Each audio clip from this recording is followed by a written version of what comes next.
നമ്മളങ്ങനെ ഒരുപാട് യാത്ര ചെയ്തിട്ട് ഇപ്പോൾ കാന്തല്ലൂരെത്തി. ഇന്ന് ഇവിടെയാണ് നമ്മൾ സ്റ്റേ ചെയ്യാൻ പോകുന്നത്.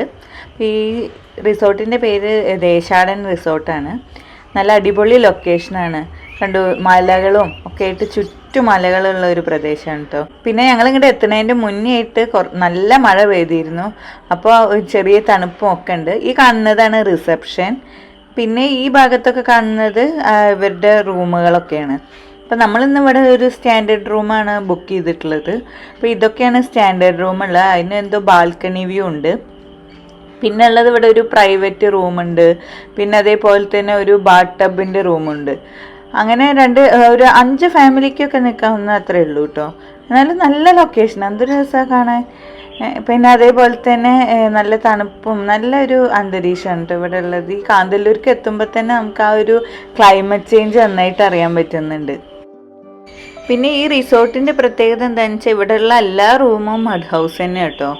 അപ്പോൾ ആ ഒരു എക്സ്പീരിയൻസിനും കൂടി വേണ്ടിയിട്ടാണ്. കാരണം ഈ മറയൂർ കാന്തല്ലൂർ ഭാഗത്ത് ഫുള്ളും പണ്ട് കാലമൊക്കെ മഡ് ഹൗസിലായിരുന്നു നിന്നത്. അപ്പോൾ അതിൻ്റേതായ ഒരു തണുപ്പും ഇതൊക്കെ ഉണ്ടാവുമല്ലോ. അങ്ങനെ നോക്കിയിട്ട് ഞങ്ങൾ റിസോർട്ട് ബുക്ക് ചെയ്തതാണ്.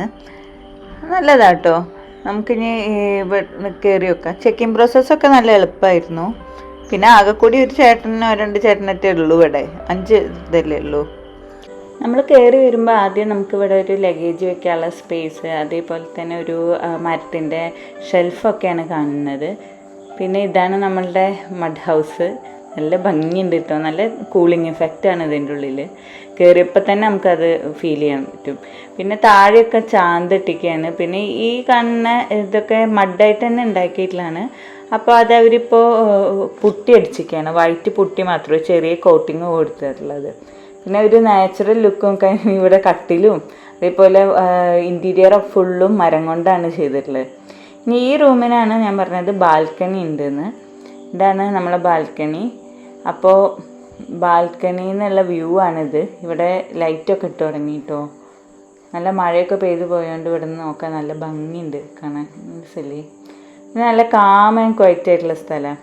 ഇതാണ് പുറമേ നോക്കുമ്പോൾ ഇതേപോലെ മഡായിട്ടാണ് ഉണ്ടാക്കിയിട്ടുള്ളത്. ഉള്ളിൽ മാത്രമാണ് അവരങ്ങനെ പെയിൻറ്റ് ചെയ്തിട്ടുള്ളൂ. ഇതാണ് ഈ റൂമിൻ്റെ ബാത്റൂമും നല്ല ക്ലീനായിട്ട് മെയിൻറ്റെയിൻ ചെയ്തിട്ടുണ്ട്. പിന്നെ ഇവിടെ വേണ്ട ഡെൻ്റൽ കിറ്റും ഷാമ്പൂ സോപ്പും ഒക്കെ വെച്ചിട്ടുണ്ട്. ഈ ബാത്റൂമിലും ഇൻറ്റീരിയറിലും മെയിനായിട്ട് യൂസ് ചെയ്തിട്ടുള്ളത് ഇങ്ങനത്തെ മരത്തിൻ്റെ ഇതന്നെ കേട്ടോ. നമ്മൾ ഈ ഡ്രസ്സൊക്കെ തൂക്കിയിടാനും അതേപോലെ ടോയ്ലറ്റ് പേപ്പർ അങ്ങനത്തെ എല്ലാം വെക്കാനൊക്കെ ഈ മരത്തിൻ്റെ സാധനങ്ങൾ തന്നെയാണ് യൂസ് ചെയ്തിട്ടുള്ളത്. അങ്ങനെ ഒരു അത്യാവശ്യം നല്ലൊരു ചെറിയ ബാത്റൂമാണ്. സമയം ഇപ്പോൾ രാത്രി ഒരു 9 മണിയൊക്കെ ആയി. നമ്മളിപ്പോൾ ഇവിടെയാണ് ഇനി ഡിന്നർ കഴിക്കാൻ പോണേ. ഡിന്നർ എന്താ ഐറ്റംസ് എന്നുള്ളത് നമ്മൾ കുറച്ച് മുന്നേ പറയണം, എന്നാലേ ഇവർക്ക് പ്രിപ്പയർ ചെയ്യാൻ പറ്റുള്ളൂ. ഇതാണ് നമ്മൾ സ്റ്റേ ചെയ്ത സ്ഥലം. ആർക്കടെ കുറച്ച് സ്ഥലം ഇങ്ങനെ ഗെയിംസിനും അങ്ങനെയൊക്കെ ഉണ്ട്. പിന്നെ ഇതാ നമ്മുടെ കാർ എടുക്കണു. ബാക്കിലൊരു സൂപ്പർ കുന്നാണ്.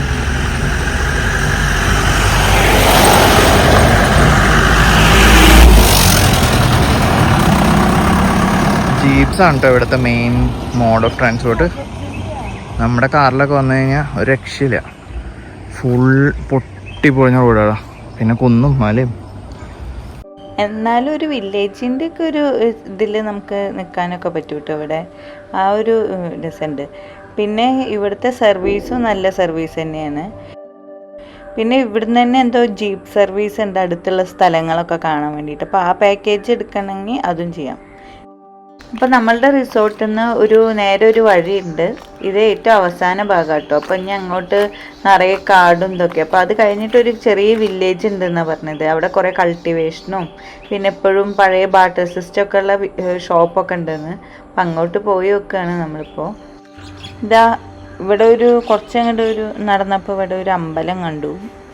നോക്കൂ, ഇത് ശരിക്കും ഫുള്ളും കാട് തന്നെയാണ്. മലയും കാടും. ഇവിടുന്ന് അങ്ങോട്ട് ഒന്നുമില്ല. വില്ലേജോ ഒരു സാധനവും കാണാനൊന്നുമില്ല. പിന്നെ ഞങ്ങൾ വരുന്ന വഴിക്ക് നിറയെ പട്ടികളും ആയിരുന്നു കേട്ടോ. നടക്കാൻ അത്ര സേഫ് അല്ല തോന്നുന്നുണ്ട്. നമ്മൾ ഇവിടുന്ന് തിരിച്ചു പോവുക. നമ്മൾ താമസിച്ച ഹോട്ടലിൻ്റെ അവിടെ തന്നെ സൈഡിലായിട്ട് വേറൊരു വഴി ഇങ്ങനെ പോകുന്നുണ്ട്. അത് അങ്ങനെ ചെന്ന് തീരുന്നത് ആ കുന്നിൻ്റെ മുകളിലാണ്. അവിടെ എന്തോ ഒരു ഗവൺമെൻറ്റിൻ്റെ ഹോർട്ടിക്കൾച്ചർ ഫാമും അങ്ങനെയൊക്കെ ഉണ്ട്. ഞങ്ങളപ്പോൾ രാവിലെ ഒരു മോർണിംഗ് വാക്കിന് ഈ പച്ചപ്പും ഹരിതാപിയൊക്കെ ഒന്ന് കാണാമെന്നൊക്കെ വിചാരിച്ചിട്ട് ഇറങ്ങിയതാണ്. ഒരു രക്ഷയില്ലാത്ത വ്യൂ ആണോ ഇവിടെ ഒരു ദിവസം സ്റ്റേ ചെയ്ത് കഴിഞ്ഞാൽ പിന്നെ ഇവിടെ നിന്ന് പോകാനേ തോന്നില്ല. ഇവിടെ ഇപ്പോൾ ഒരു ഡാമിൻ്റെ പണി നടക്കുന്നുണ്ട്, എന്തോ ഒരു ഇറിഗേഷൻ പ്രോജക്റ്റ് പോലത്തെ എന്തോ ആണ്. അതിൻ്റെ കൺസ്ട്രക്ഷൻ വർക്കിൻ്റെ കാര്യങ്ങളൊക്കെയാണ് ഇവിടെ നടക്കണേ. കുറച്ച് കൊല്ലം കഴിഞ്ഞ് വന്നാൽ ചിലപ്പോൾ ഇവിടെ ഡാമായിരിക്കും. ഇന്നലെ നിന്ന സ്ഥലത്തുനിന്ന് ഇങ്ങനെ നമുക്ക് താഴേക്ക് ഇറങ്ങാനൊരു വഴിയുണ്ട് കേട്ടോ. ഇവിടെ ഇങ്ങനെ ഒരു ഗാർഡൻ പോലെയൊക്കെ ഒരു ഏരിയ ഉണ്ട്. അത് കഴിഞ്ഞാൽ താഴേക്ക് ഇറങ്ങിക്കഴിഞ്ഞാൽ ഇവിടെ വേണ്ട കൃഷിയൊക്കെ നടത്തുന്ന ഒരു സ്ഥലമുണ്ട്. ഞങ്ങളിങ്ങനെ എത്തി വലിഞ്ഞ് നോക്കിയപ്പോൾ സ്ട്രോബെറി ആണെന്ന് തോന്നുന്നു ഉള്ളിൽ കാണുന്നത്. കുറേ റെഡ് കളറിൽ എന്തൊക്കെയോ കിടക്കുന്നുണ്ട്. അപ്പം നമ്മൾ അവിടേക്കൊന്ന് പോയി നോക്കാനുള്ള പ്ലാനില്ല. ഇതാ ഇവിടെ ഇങ്ങനെ മൂടിയൊക്കെ ഇട്ടിട്ടുണ്ട്, പോയാകാം. ഇതാ ബോട്ടണി മാഡം ചെടികളെ കുറിച്ച് പഠിക്കാൻ വേണ്ടി ഇറങ്ങി പോകുന്നുണ്ട് താഴേക്ക്. സ്ട്രോബെറി ഫാമാണെന്നാണ് പറയണത്. കറക്റ്റാണ് കേട്ടോ. ഇതാ സൂക്ഷിച്ച് നോക്കിയാൽ നിങ്ങൾക്ക് കാണാം സ്ട്രോബെറി കണ്ടോ. അധികമൊന്നുമില്ല, കുറച്ചേ കാണുന്നുള്ളൂ, പക്ഷേ വലിയ ഫാമാണ്. ഇതാ കുറേ നട്ടിട്ടുണ്ട്.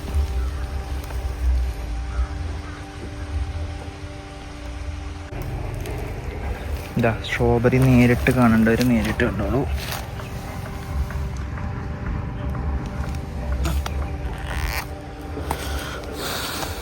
ഇതിവിടെ നിന്ന് പറിച്ച് കഴിക്കാൻ പറ്റുമെന്ന് അറിയില്ല. ഇവർ വല്ല കീടനാശിനൊക്കെ കഴിക്കണ്ടാവോ? ഇല്ലെങ്കിൽ നമുക്ക് പറിച്ചിട്ട് അങ്ങനെ ഒന്ന് കഴിച്ച് നോക്കായിരുന്നു. ഗൈസ്, അപ്പോൾ നമ്മൾ ഇന്നലെ ഇവിടെയാണ് നിന്നത്, ഈ റൈറ്റ് സൈഡിൽ കാണുന്ന മൂന്നാമത്തെ റൂമിൽ. ഇതാണ് ഇവിടുത്തെ നോർമൽ റൂം. ഒരു 4000-4500 റേഞ്ചിൽ വരും. പിന്നെ ഉള്ളത് ആ നടുവിൽ കാണുന്ന റൂം ഒരു 6000 റേഞ്ചിൽ വരും. പിന്നെ ആ അറ്റത്ത് കാണുന്ന റൂം അതൊരു 10,000 റേഞ്ചിൽ വരും.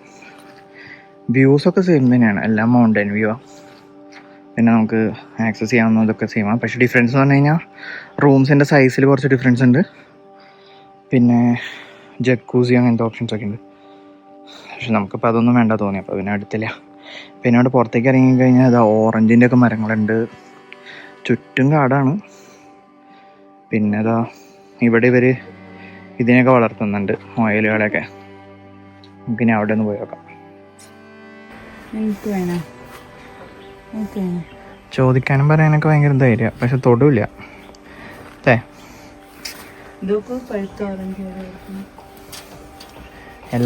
എല്ലാ കേജിൻ്റെ അകത്തും പെയറായിട്ട് ഇട്ടിട്ടുണ്ട്. ഒരു ബ്ലാക്ക് ഒരു ഗ്രേ. നമ്മളെ കണ്ടപ്പോൾ ആശന്മാർക്ക് എന്തോ ഒരു പുതിയ ആൾ വന്നൊരു ഫീല്. അടുത്തേക്ക് ഓടി വരുന്നുണ്ട്. തൊടാൻ പറ്റുമോ നോക്കണം. തൊടാട്ടോ. അപ്പോൾ കാന്തല്ലൂർ എന്ന് പറഞ്ഞാൽ ഈ നല്ല ഭംഗിയുള്ള ഗ്രാമത്തിലുള്ള സ്റ്റേ ഇന്ന് കഴിയാണ്. നമ്മൾ ഇനി തിരിച്ചു പോവുകയാണ് ഇന്ന്. അപ്പോൾ ഇവിടുന്ന് നമ്മളിപ്പോൾ ചെക്കൗട്ട് ചെയ്തു. ബ്രേക്ക്ഫാസ്റ്റൊക്കെ കഴിച്ചിട്ടാണ് ചെക്കൗട്ട് ചെയ്തത്. അപ്പോൾ ചെക്കൗട്ട് ചെയ്യുന്ന സമയത്ത് അവർ റിസപ്ഷനിൽ എന്നപ്പോൾ പറഞ്ഞു നമ്മളോട്, ഈ പിന്നിലുള്ള നേരത്തെ കണ്ടിട്ടുള്ള സ്ട്രോബെറി ഫാം ഇല്ലേ, അത് അവരുടെ തന്നെയാണ്. അപ്പോൾ ഇനി നമുക്ക് അങ്ങോട്ട് പോകുന്നതിൻ്റെ മുന്നേയിട്ട് ഒന്നും കൂടി പോയിട്ട് അവർ സ്ട്രോബെറീസ് കളക്ട് ചെയ്ത് തരാം, അത് നമുക്ക് അപ്പം തന്നെ കഴിക്കാവുന്നതാണ്, വിഷമൊന്നും അടിക്കുന്നില്ല എന്നൊക്കെ പറഞ്ഞത്. മുഖം നോക്കൂ, എന്താ സന്തോഷം. കൈ നിറച്ച് സ്ട്രോബെറി കിട്ടി. ഫ്രഷ് വേഗം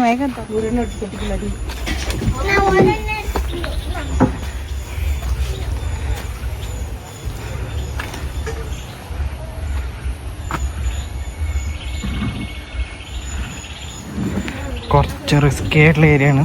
നമ്മുടെ തലയുടെ മുകളിൽ പാറയൊക്കെ ഒന്ന് നിൽക്കുന്നുണ്ട്. പിന്നെ നല്ല വെയിലൊക്കെ കുറവാണ്, കാറ്റുണ്ട്. പിന്നെ നല്ല തണവിൻ്റെ ഒരു ഫീലിംഗ് ഉണ്ട്. മുകളിൽ വരെ പോകാൻ പറ്റുന്ന പറഞ്ഞത്, നമുക്കൊന്ന് പോയേക്കാം. പക്ഷെ നല്ല വൃത്തിയായിട്ട വഴിയാണ്. എന്താ അവസ്ഥ എന്നറിയില്ല. പണ്ട് ഇവിടെ ഫീസൊക്കെ വാങ്ങിച്ചിരുന്നു ഇത്ര കയറാൻ. പക്ഷെ ഇപ്പം എന്തോ ഹണി കളക്ഷൻ കുറവാണ്, അപ്പം അത് കാരണം ഫീസൊന്നും ഇല്ല. ഇതിനിടിക്കോ?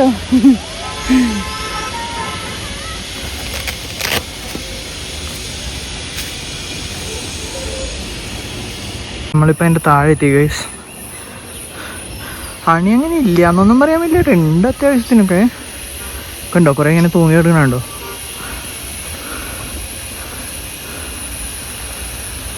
കാണിച്ചു തരാം, സൂം ചെയ്ത് കാണിച്ചു തരാം. കണ്ടോ തേനീച്ചകളൊക്കെ പോകണുണ്ടോ അവിടെ? ഇതൊക്കെ ആക്റ്റീവാ തോന്നുന്നുണ്ട്. കണ്ടോ അതിലൊക്കെ എന്തോ ഒലിക്കണൊക്കെ ഉണ്ടായിരുന്നു. ഇതിന് തേനീച്ചുണ്ട് വേറെ.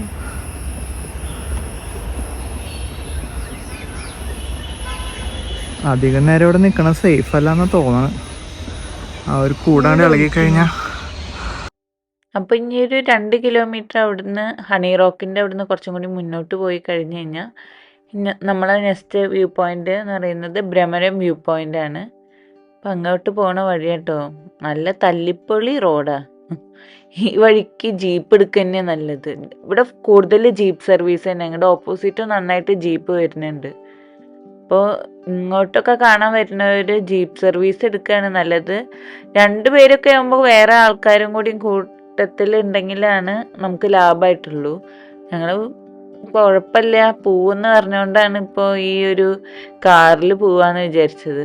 ചില വഴി കാണുമ്പോൾ നമുക്ക് വേണ്ടായിരുന്നു എന്ന് തോന്നും.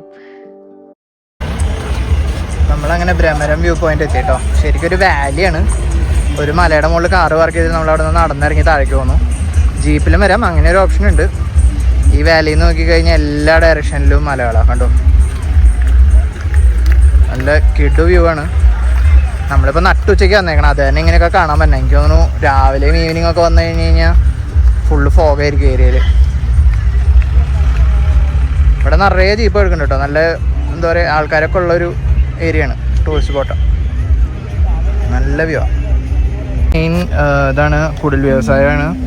ഈ മറ്റേ നമ്മൾ ലെമൺ ഗ്രാസ് ഓയിൽ ഉണ്ടാക്കില്ലേ, അതിന് ഉപയോഗിക്കുന്ന പുല്ലാണ് ഇവിടെ ഈ മൊത്തം നിൽക്കുന്നത് കേട്ടോ, ഈ കാണുന്നത്. പിന്നെ അത് അവിടെ ബാക്കിൽ കുറേ കുടിലുകളൊക്കെ ഉണ്ടോ, അവിടെ ഇത് അവർ ഉണ്ടാക്കിത്തരും. ഇത് നമ്മൾ അവിടെ നിന്ന് കുറച്ച് നടന്ന് ഫ്രണ്ടിലേക്ക് നടന്നു വന്ന് വേറൊരു ഏരിയ എന്നുള്ള വ്യൂ ആണ്. ഈ മലകളുടെ ബാക്ക് സൈഡിലായിട്ടാണ് മൂന്നാറും കൊടൈക്കനാലൊക്കെ വരുന്നത്. നമ്മൾ ഈ ഡയറക്ഷനിൽ ഇങ്ങനെ പോയി കഴിഞ്ഞാൽ ആ ഭാഗത്തായിട്ട് മൂന്നാർ വരും. പിന്നെ ഓപ്പോസിറ്റ് ഈ ഡയറക്ഷനിൽ ഈ മലകളുടെ ബാക്കിലേക്ക് പോയി കഴിഞ്ഞാൽ ആ ഡയറക്ഷനിൽ കൊടൈക്കനാൽ വരും. മൂന്നാറിന് മുന്നേ വേറൊരു ഏരിയ ഉണ്ട് കേട്ടോ ഇവിടെ, അതാണ് വട്ടവട. ആദ്യം വട്ടവട വരിക, അത് കഴിഞ്ഞിട്ട് പിന്നെയാണ് മൂന്നാർ വരിക. അപ്പോൾ ഇവിടെ ആ കുടിലിൻ്റെ ഉള്ളിലേക്ക് നമുക്കൊന്ന് പോയേക്കാം. ഇതവിടെ ഒരു ഓന്ത് നിൽക്കണം കേട്ടോ. അപ്പോൾ ഇതാണ് കുടിലിൻ്റെ ആ ഭാഗത്തേക്ക് പോകുന്ന വഴി. ഇവിടെ നിറയെ നല്ല ഭംഗിയുണ്ട് ഇവരുടെ ഈ തോട്ടം കാണാൻ. അതാ ആപ്പിൾ നിൽക്കണു, കാണിച്ചു തരാം കേട്ടോ. ഇതാണ് ആപ്പിള്, രസമുണ്ട്.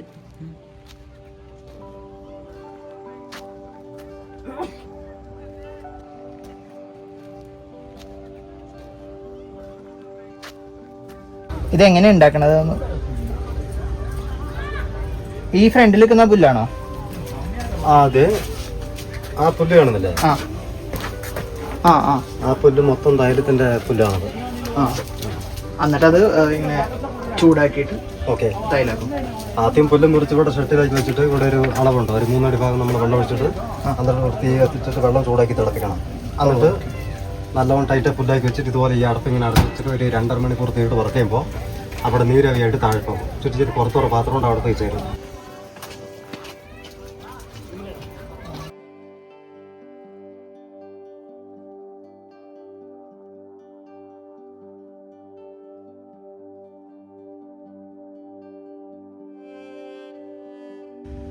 ഇവിടെ ഈ വ്യൂ പോയിന്റിൽ മൊത്തം 3 ഏറുമാടങ്ങളാണ് ഉള്ളത്. പിന്നെ അത്യാവശ്യം നടന്ന് കാണാനുള്ള സ്ഥലമുണ്ട് കേട്ടോ. ഇവിടേക്ക് വരാൻ കാറ് കൊണ്ടുവരുന്ന അത്ര നല്ലതല്ല, ജീപ്പ് തന്നെ എടുക്കണവും നല്ലത്. തീരെ സുഖമില്ലാത്ത റോഡുകളാണ്. പിന്നെ ഏകദേശം ഞങ്ങൾ ഇപ്പോൾ കാറ് ഒരു ഭാഗത്തിട്ടിട്ട് 1 കിലോമീറ്ററോളം താഴേക്ക് ഇറങ്ങിയിട്ടാണ് ഈ ഒരു വ്യൂ പോയിന്റിൽ എത്തിയിട്ടുള്ളത്. എന്തായാലും നല്ലൊരു എക്സ്പീരിയൻസ് ആണ്.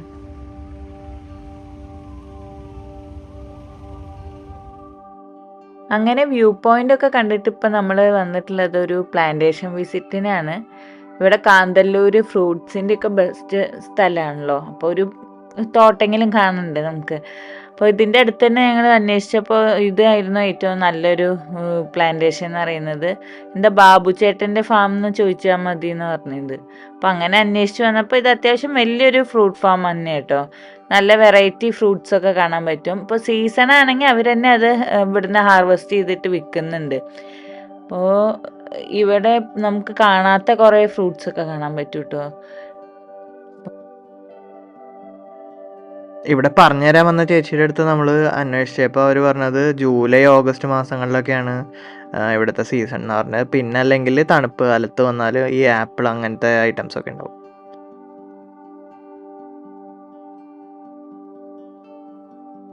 പ്ലാന്റേഷൻ വിസിറ്റ് കഴിഞ്ഞ എൻട്രൻസിൻ്റെ അവിടെ തിരിച്ചെത്തിയപ്പോൾ ഞങ്ങൾക്ക് സാമ്പിളായിട്ട് തന്ന ബ്ലാക്ക് ബെറി അത് ഒരു രക്ഷയില്ല കേട്ടോ. പുളിച്ചിട്ട് വായിൽ വയ്ക്കാൻ പറ്റില്ല. ഈ ബാബുച്ചേട്ടൻ്റെ അടുത്ത് തന്നെ വേറൊരു പ്ലാന്റേഷൻ ഉള്ളതാണ്, ഉർവാര പറഞ്ഞിട്ട്. അവരുടെ സ്ട്രോബെറിയുടെ ഫാം അത്. അതിൻ്റെ അടുത്ത് തന്നെയായിട്ട് ഇങ്ങനെ ഒരു ജംഗ്ഷൻ ഉണ്ട്. അവിടെ കുറേ ഫ്രൂട്ട്സിൻ്റെ ഒക്കെ കടകൾ കണ്ടു. അപ്പോൾ ഞങ്ങൾ ഇതുവരെ കാണാത്തതും കേൾക്കാത്തൊക്കെയുള്ള കുറേ ഫ്രൂട്ട്സ് ഉണ്ടായിരുന്നു അവിടെ. അപ്പോൾ എല്ലാം കുറച്ച് സാമ്പിളൊക്കെ വാങ്ങിച്ചു. ഇനിയിപ്പോൾ ഞങ്ങൾ തിരിച്ചു പോവാണ്. അടുത്തത് ഇനി മറയൂർ വഴിയാണ് പോണത്.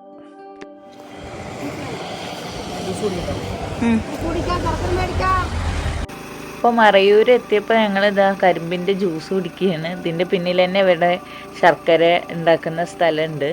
അപ്പോൾ ഇതിൻ്റെ പിന്നിൽ നോക്കി നമുക്ക് ഇങ്ങനെ കാണാം അവരിങ്ങനെ ഉണ്ടാക്കിക്കൊണ്ടിരിക്കുന്നത്. വലിയൊരു സാധനത്തിൽ ഇങ്ങനെ ചൂടാക്കിയിട്ട് വേസ്റ്റൊക്കെ കളയണമെന്നുണ്ട്. അതെടുത്ത് കളഞ്ഞിട്ട് ഇങ്ങനെ ശർക്കര ഉണ്ടാക്കുന്ന കേട്ടോ. ഫസ്റ്റ് ടൈം അങ്ങനത്തെ ഒരു പ്രോസസ്സ് കാണുന്നത്. ഇവരിതെങ്ങനെ ചെയ്യുന്നത് വെച്ചാൽ ഇങ്ങനെ കരിമ്പ് എടുത്തിട്ട് അത് നമ്മൾ കരിമ്പ് ജ്യൂസ് കുടിച്ചില്ലേ, ആ മെഷീൻ പോലത്തെ വലിയൊരു മെഷീൻ ഉണ്ട്. അതിൽ വെച്ച് ജ്യൂസ് ആക്കിയിട്ട് ആ ജ്യൂസ് ഒരു പൈപ്പ് വഴി ഇവർ ഈ നമ്മളുടെ വലിയ ചരക്ക് പോലത്തെ, ചരക്കല്ല എന്താ പറയുക, അങ്ങനത്തെ ഒരു സാധനം ഇല്ലേ കണ്ടില്ലേ തിളയ്ക്കണത്,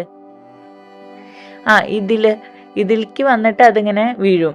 എന്നിട്ട് ആ ലിക്വിഡും ഇല്ലേ ആ ജ്യൂസ് അത് ഇവരിങ്ങനെ തിളപ്പിച്ചിട്ട് അതിൻ്റെ ഉള്ളിലത്തെ വേസ്റ്റൊക്കെ ഇങ്ങനെ അരിച്ച് കളയും.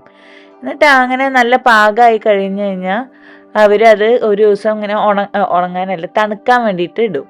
തണുത്ത് കഴിഞ്ഞ് കഴിഞ്ഞാൽ പിന്നെ നമ്മൾ ആ ഏരിയയില്ലേ ഇവരിരുന്ന് ഉരുട്ടണ ആ ഏരിയയിലേക്ക് ആ ലിക്വിഡ് ഇങ്ങനെ സ്പ്രെഡ് ചെയ്തിട്ട് അവിടെയും കുറച്ച് ദിവസം കിടക്കും. എന്നിട്ടാണ് പിന്നെ അത് പൊടിച്ചിട്ട് അവരിതേപോലെ ശർക്കരയാക്കിയിട്ട് ഉരുട്ടിയെടുക്കുന്നത്.